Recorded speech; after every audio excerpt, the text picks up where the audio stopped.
Well, initially, after seeing the game on the field, of course, you're never as good as you think you are, and you're never as bad.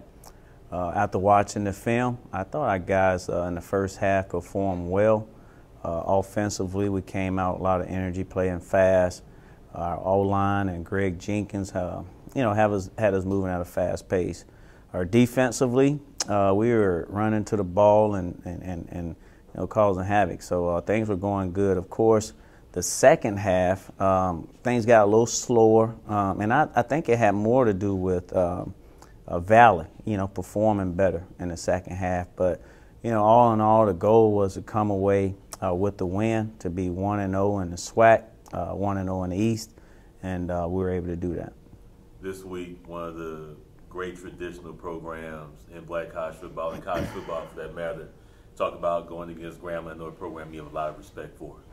Yeah, I really admire the things that they've done at Grambling, the history and tradition there. Doug Williams is back. We know he's an outstanding coach, and just his name alone and his status will allow him to get really good players there, and he's been able to do that. It'll be a challenge, going there and playing down in the hole, as they call it, at 6 at night. It'll be their home opener. So it's a huge game for us. You're talking about a Grambling team that's 0-2, and I won't say they're desperate or anything, but I think they're going to be coming out looking to get their seasons back on the right track.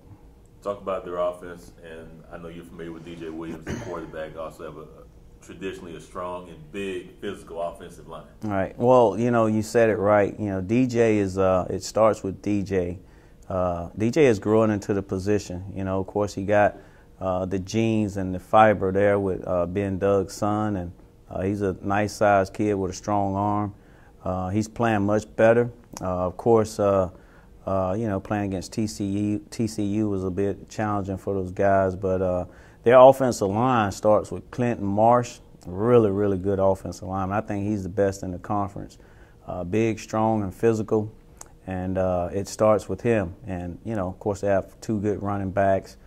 So it's going to be another challenge. We haven't been particularly good against the run, so, that's something that we're going to focus on tonight in our practice, making sure that we're really physical and, trying to make sure we're up to par to stop the run. Defensively, the linebackers are the strength of that unit. What do you see on film? Yeah, their linebackers are good. They're an active group. Plays really fast, run to the ball, and of course when they get there, they got attitude now. So it's going to be a challenge for our offensive linemen as we try and work up to the second level. It's going to be important that we get in great position and get hands on these guys so we can block them, because they are good and they fast flow. There's some things that we're going to have to do differently, running game wise, to kind of counteract their speed and their intensity. But it's a good group. I think they're by far the best group on the defense. Lots will be made of this matchup. Grambling being the defending champ, Alabama State. Grambling picked to win their respective divisions and meet in Birmingham in December. Talk about the importance of the game, but not getting too over, making too much of it, just being the third game of the season. Yeah, preseason predictions are, they're just that. I always think a lot of us kid ourselves, and we're more coaches rather than psychics. So, it's a blessing to be picked, and people think you have a good team, but we don't feed a whole lot into it. We do know Grambling is a good team. We understand that this is our second conference game, and with us having a 9-game schedule and everybody playing everybody, they all going to count at some point, and we don't want it to come back and bite us. So we're going to take the approach that it's just another SWAC game for us. It's a huge game because it's going to be on SWAC TV. It'll be Grambling's home opener. It'll be our first road game in the conference. So a huge game for a lot of reasons, and we got to go out and play well.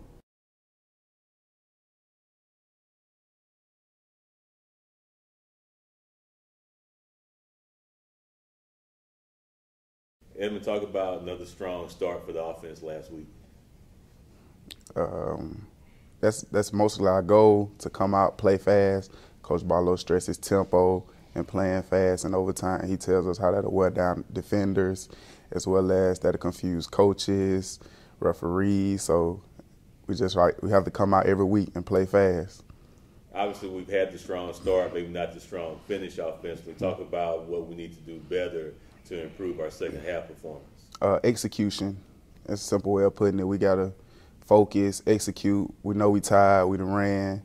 So third and fourth quarter, it simply comes down to doing the little things right, not getting penalties, and, offensive linemen staying on blocks longer, running backs hitting the holes, receivers catching balls in big-time situations, and, the quarterback putting it there. This week, matchup against Grambling, defending champs. Talk about this week's game. I'm ready for it. Ready for the challenge. I hear they have some big defensive tackles, even though they're young. And Grambling, they're hungry. They're 0-2 right now, and playing at home. Coach Chisholm just told us the last time they went 0-3 was back in the 70s. So they're about to be doing everything they can to possibly get a win this weekend. So we got to come out, play fast, and execute early. That is. We got a go-to guy here.